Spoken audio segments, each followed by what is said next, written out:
कल रात एक अफसोसनाक वाकया पेश आया। लाहौर सियालकोट मोटरवे पर एक खातून को उनके बच्चों के सामने इज्तमाई ज़्यादती का निशाना बनाया गया। इस वाक़े में अब तक 12 मुश्तबा अफराद को गिरफ्तार किया जा चुका है, मगर मरकज़ी मुलज़मान की गिरफ्तारी अब तक नहीं हो सकी है। यह वाक़या न सिर्फ अफसोसनाक है, बल्कि इस वाक़े ने हमारी गवर्नेंस और लॉ एंड ऑर्डर पर कई संगीन सवालात उठा दिए हैं। सिर्फ यही नहीं, इस वाक़े के बाद पुलिस के आला अफसर की तरफ से विक्टिम ब्लेमिंग का मामला भी सामने आया, यानी जिस खातून के साथ ज़्यादती हुई सबसे पहली जिम्मेदारी उन्हीं पर आयद कर दी गई, जिस पर तफसील से बात करेंगे। लेकिन ये वाक़या कैसे हुआ, कहाँ हुआ और इंतज़ामिया वक्त पर रद्दअमल देने में क्यों नाकाम हुई, इसका जायज़ा लेते हैं। तफसील के मुताबिक मुतासरा खातून गुज़िश्ता रात अपनी गाड़ी से लाहौर से गुजरावाला का सफ़र कर रही थी। सफ़र में बच्चे भी साथ थे। सफ़र के दौरान गुजरपुरा के इलाके में उनकी गाड़ी का पेट्रोल ख़त्म हो गया। उन्होंने अपने भाई को फ़ोन किया और मदद के लिए इंतज़ार करने लगी। उनके भाई ने उन्हें मोटरवे पुलिस की हेल्पलाइन पर फ़ोन करने को कहा। मोटरवे पुलिस को फ़ोन किया गया, मगर कोई मस्बत रिस्पांस नहीं मिला, जिसके बाद खातून वहां खड़ी होकर इंतज़ार करती रही और इस दौरान दो मुसल्लह अफराद ने गाड़ी के शीशे तोड़े और असलहे के जोर पर खातून और बच्चों को करीबी खेत में ले गए और वहां खातून को इज्तिमाई ज़्यादती का निशाना बनाया और मुतासरा खातून से नकदी और जेवरात छीन कर फरार हो गए। जाए वक़ुआ की जो फुटेज सामने आई है उसमें देखा जा सकता है कि मोटरवे के एक तरफ गाँव है, दूसरी तरफ जंगल है, मगर इस साल मार्च में फंक्शनल होने वाले इस मोटरवे पर मोटरवे पुलिस नहीं है। इस अफसोसनाक वाक़े का क्राइम सीन हमारे नुमाइंदे अहमद फराज ने आज कवर किया, वो आपको दिखाते हैं और फिर हमारे साथ आईजी मोटरवे मौजूद होंगे, उनसे पूछेंगे कि उनकी पुलिस वहाँ पर क्यों मौजूद नहीं थी, क्या मामला हुआ। मैं इस वक्त मोटरवे पे खड़ा हूँ और यहाँ से गाड़ियाँ जो आ रही हैं और ये रोड जो है मोटरवे यहाँ से बरसता जो है ये इस्लामाबाद जाता है। मैं जिस जगह खड़ा हूँ उस खातून की गाड़ी इसी जगह पे खड़ी थी। यहाँ पर वो गाड़ी में पेट्रोल ख़त्म होने का बायस वो यहाँ पे इंतज़ार कर रही थी और आप देख सकते हैं कि गाड़ी के ये शीशे ये टूटे हुए हैं। ये शीशों की ये किरचियाँ जो हैं ये और ये ब्लैक पेपर उस गाड़ी को शायद लगा हुआ था क्योंकि वो होंडा गाड़ी थी वो। उसके बाद यहाँ पर उन्होंने जब गाड़ी का शीशा तोड़ा है, गाड़ी का शीशा तोड़ने के बाद उन्होंने इस खातून को जब बाहर निकाला है तो उसके साथ वो जो है उसके साथ दस्तो गिरबान हुए हैं। उस दौरान यहाँ से एक गाड़ी गुजर रही थी, उन्होंने जब इनको देखा है खातून के साथ ये जिस तरह दो लोग जो थे, दो डाकू जो थे ये दस्तो गिरबान हो रहे थे, उसके साथ खींचातानी कर रहे थे, उन्होंने फिर 15 पे इतला की है। 15 पे इतला करने के बाद वो गाड़ी यहाँ से चली गई, लेकिन उसके बाद जो है डाकू ने डकैती की वारदात मोटरवे के ऊपर की, उससे नकदी छीनी, जेवरात छीने। फिर उसके बाद हम आपको दिखाते हैं। देखें ये जंगल है, ये इसको क्रोल जंगल कहा जाता है, ये आप नाज़रीन भी देख सकते हैं, ये क्रोल जंगल है। उसके बाद फिर यहाँ से 25-30 फुट की ये गहराई है। डाकू जो थे इस खातून को उसके बच्चों समेत नीचे लेके गए हैं और फिर वहाँ जाके उन्होंने उसको रेप का निशाना बनाया। अहम बात यह है कि जब डाकू ने शीशा तोड़ा है तो शीशा तोड़ने के दौरान उसका हाथ ज़ख्मी हुआ है और यहाँ पे अब हम निशान भी देख रहे थे, आप ये निशान देख सकते हैं, ये उस ब्लड का निशान है क्योंकि धूप है, वो निशान तो सूख गया है। ये एन इस जगह वाक़या है, पुलिस ने यहाँ से काफ़ी शवाहिद इकट्ठे किए हैं। डॉल्फिन फोर्स को कब शिकायत आई, कब वो पहुंचे, क्या वाकया उन्होंने देखा, डॉल्फिन फोर्स के एहलकार ने भी तफसीलात बताई।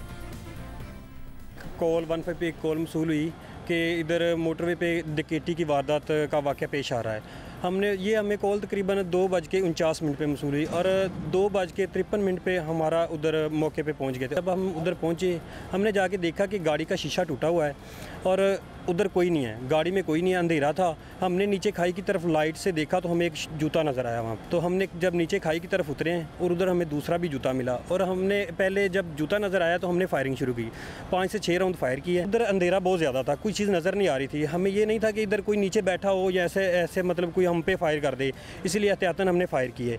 उसके बाद जब हम नीचे खाई में पहुँचे हमने आवाज़ें दी, क्या कोई हमें सुन रहा है, क्या कोई इधर है, तो उधर हमें अब आगे से कोई आवाज़ नहीं आई। तो उसके बाद हम थोड़ा सा आगे गए, फिर हमने आवाज़ दी तो हमें एक आवाज़ मसूल हुई कि जी भाई की आवाज़ आई है।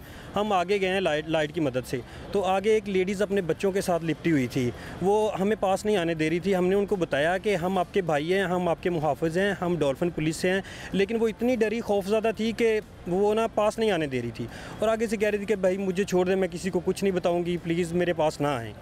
तो उसके बाद जब हमने उनको अपना यकीन दहानी कराई कि हम आपके मुहाफ़िज़ हैं, आपके भाई हैं, पुलिस हैं, डॉल्फिन पुलिस हैं, हमने अपना वायरलेस सेट उनको दिखाया, अपने आप पे लाइटें मार के दिखाई, फिर उनको थोड़ा सा यकीन आया हम पे। और जो बच्चे 3 बच्चे थे उसके पास और उन्होंने बच्चे हमारे हैंड ओवर किए। फिर हमने बच्चों को उठाया और ख़ातून को हम वो खाई से ऊपर लेके आए हैं और वो बहुत ज़्यादा खौफज़दा थी, उसकी हालत मतलब इतनी नहीं थी कि वो जब ऊपर आई है मोटरवे पर उसको लेके आए खाई से निकाल के, ऊपर आती वो बेहोश हो गई है और उनको हमने पानी शानी पिलाया, बच्चों को भी पानी पिलाया, फिर हमने कंट्रोल पे नोट करवाया, उतनी देर में थाने की गाड़ी आ गई। अब पुलिस के मुताबिक 249 पे कॉल आई, 253 पर पुलिस पहुंच गई क्योंकि वहीं पेट्रोलिंग कर रही थी और उसके बाद खातून को रिकवर किया और उसके बाद उसके रिश्तेदार आए। मगर खातून के रिश्तेदार की जानिब से जो FIR दर्ज कराई गई है उसमें कहा गया है कि 3 बजे के करीब मेरी अजीज़ा ने इतला दी कि मेरी गाड़ी का पेट्रोल ख़त्म हो गया है और गाड़ी बंद हो गई है। मैंने उन्हें 130 हेल्पलाइन पर कॉल करने का कहा और ख़ुद भी अपने दोस्त के साथ लेकर गुजरावाला से फ़ौरन निकल पड़ा। FIR में मुतासरा खातून के रिश्तेदार के मुताबिक रात 4 बजे हम बताई गई लोकेशन पर पहुंच गए तो देखा कि गाड़ी की ड्राइविंग सीट का शीशा टूटा हुआ था और दरवाजे पर खून का निशान था। गाड़ी में कोई मौजूद नहीं था। तलाश करना शुरू किया तो देखा कि मेरी अजीज़ा अपने बच्चों के साथ मोटरवे और जंगल के दरमियान कच्चे रास्ते पर आती दिखाई दी, जिसके बाद खातून ने उन्हें बताया कि मुसल्ला डाकुओं ने शीशा तोड़कर दरवाज़ा खोला। उन्हें और बच्चों को जंगल की तरफ ले जाया गया जहाँ दोनों ने उनके साथ ज़्यादती की। FIR बता रही है कि 4 बजे जब खातून के रिश्तेदार पहुंचे तो वहां खातून और बच्चों के सिवा कोई नहीं था, जबकि पुलिस बता रही है और पुलिस का दावा है कि वो 2:53 पर जाए वक़ुआ पर पहुंच गए थे। रिश्तेदार उसके बाद आए थे, खातून को रिकवर कर लिया गया था। इस वाक़े के बाद कई संगीन सवालात ने जन्म लिया है। एक मोटरवे जिसे फंक्शनल हुए चलते हुए 6 माह हो चुके हैं, वहाँ पुलिस पेट्रोलिंग नाम की कोई चीज़ दिखाई नहीं दी। IG मोटरवे कलीम इमाम के मुताबिक जिस जगह ये वाक़या पेश आया वो जगह मोटरवे पुलिस के दायरे कार में नहीं आता, यानी एक मोटरवे बन गई है, उसे फंक्शनल हुए 6 महीने हो चुके हैं, वो मोटरवे पुलिस के दायरा कार में ही नहीं है। और अगर इस मोटरवे पर मजीद काम होना बाकी था या फिर उसके लिए स्टाफ नहीं था तो उसके लिए कोई मुतबादिल क्यों नहीं तलाश किया गया, उसे इसी तरीके से क्यों खोल दिया गया। हमारे साथ मोटरवे के IG कलीम इमाम साहब मौजूद है। कलीम इमाम साहब बहुत शुक्रिया। साहब ज़ाहिर सवाल पैदा हो रहे हैं, CCPO लाहौर कह रहे हैं कि आपके पास स्टाफ नहीं था इसलिए वहाँ पर नहीं था, आप लोग कह रहे हैं आपको हैंडओवर ही नहीं किया गया था, क्या मौक़िफ़ है आपका? जी शाजिब, सबसे पहले तो we are so sad, it's a very unfortunate जो हुआ है और हम it's a very painful happening which has taken place. हम बड़े अफसोस हैं नंबर 1 और मैं दुआ गो हूँ अल्लाह ताला रहम फरमाए खातून के साथ, उनके खानदान के साथ। सबसे पहले तो हम बहुत दुखी हैं। जहाँ तक इसका सवाल है शाजिब, ये जो रोड है ये है लाहौर सियालकोट रोड है जो कि FWO ने बनाई है और ये मार्च में इसकी एक सॉफ्ट ओपनिंग हुई थी। अभी तक हमारी पोजेशन में नहीं है, ना हमारी ये जुरिस्डिक्शन है और लिहाजा ये पंजाब पुलिस की जुरिस्डिक्शन है और ये वाकया भी वहीं हुआ है लिंक रोड से कनेक्ट करते हुए इस रोड के साथ। तो जैसे ही हमारे पास रिसोर्सेस आएंगे जो हमने लिखा हुआ है गवर्नमेंट को, वो तो हम यहाँ डिप्लॉय हो जाएंगे, हमारी जिम्मेदारी फिर शुरू हो जाएंगी। साहब ये खुला 6 महीने पहले है, बंद तो बहुत पहले से रहा था, 2 साल इस हुकूमत को आए हुए हो गए हैं, तो उन्हें नजर आ रहा था कि ये मुकम्मल हो जाएगा और फिर खुल जाएगा। तो ये मोटरवे पुलिस की हायरिंग नहीं की गई, पुलिस साथ में तैयार नहीं की गई, आप लोगों ने लिखा, कोई जवाब आया आपको, क्या हुआ मामला? जी इसका प्रोसेस चल रहा है। फाइनेंस में कैलकुलेशंस की गई हैं सारी, जिसमें ह्यूमन रिसोर्स जिसमें लोगों को पर्सनल को भर्ती करना है और लॉजिस्टिक्स जिसमें इक्विपमेंट्स और सारी टेक्नोलॉजी हमने लानी है उधर, वो केस फाइनेंस किया हुआ है। कम्युनिकेशन मिनिस्ट्री ने भी उसको रेकमेंड किया हुआ है और हम होपफुल हैं कि हमें जल्द उसकी मंजूरी आ जाएगी ताकि हम डिप्लॉयमेंट करें। वैसे यानी मोटरवे साथ साथ बन रहा था, इसे इफ्तिताह हो जाना था, हुकूमत ने ना हायरिंग की, ना इक्विपमेंट हायर किया, ना स्टाफ, कुछ भी टेक्नोलॉजी कुछ नहीं हायर किया ताकि मोटरवे पुलिस भी इस मोटरवे पे होती जब इसको खोला जा रहा था मार्च में।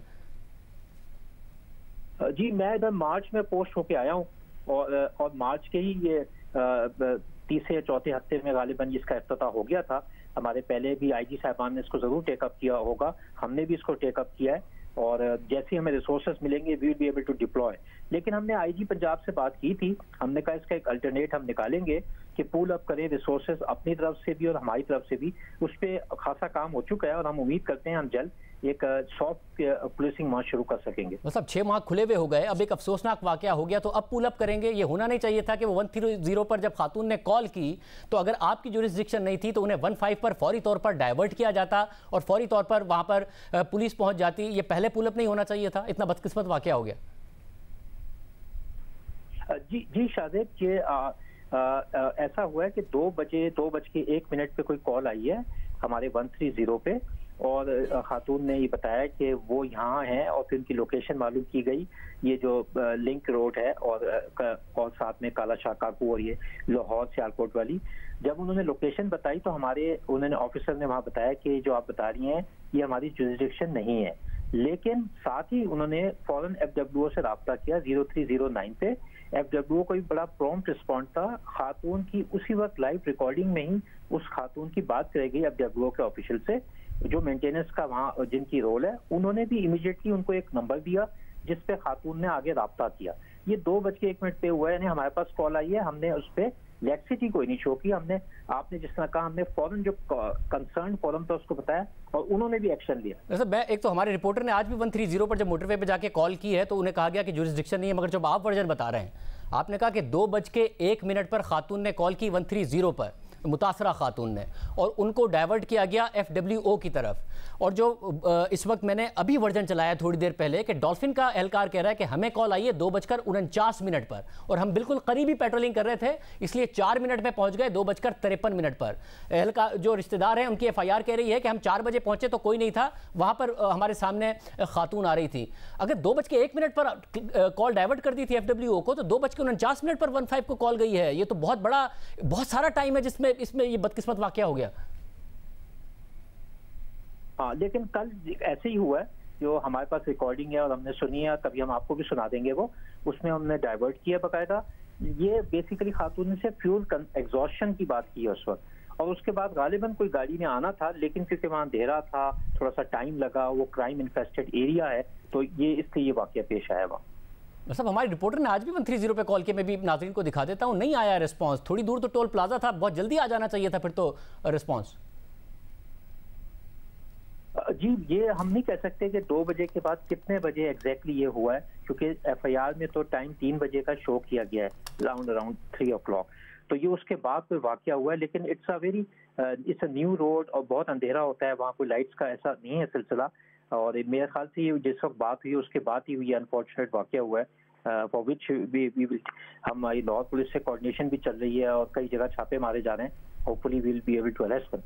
बहुत शुक्रिया। IG मोटरवे पुलिस हमारे साथ मौजूद थे। 2:01 पर खातून ने कॉल कर दी थी, टोल प्लाजा के करीब थी, ये कह रहे हैं FWO को डाइवर्ट कर दिया था। डॉल्फिन पुलिस कह रही है हमें कॉल 2:49 पर आई है, तो ये बीच के जो 48 मिनट हैं इसमें क्या हुआ? जबकि जो FIR है रिश्तेदारों की, वो कह रही है हम 4 बजे पहुंचे हैं तो वहाँ पर हमें खातून सामने से आती नजर आई हैं। बहुत बड़ा तजाद नजर आ रहा है। अगर पुलिस ही के वर्जन को सही माना जाए तो भी 2:01 से 2:49 तक क्या हो रहा था।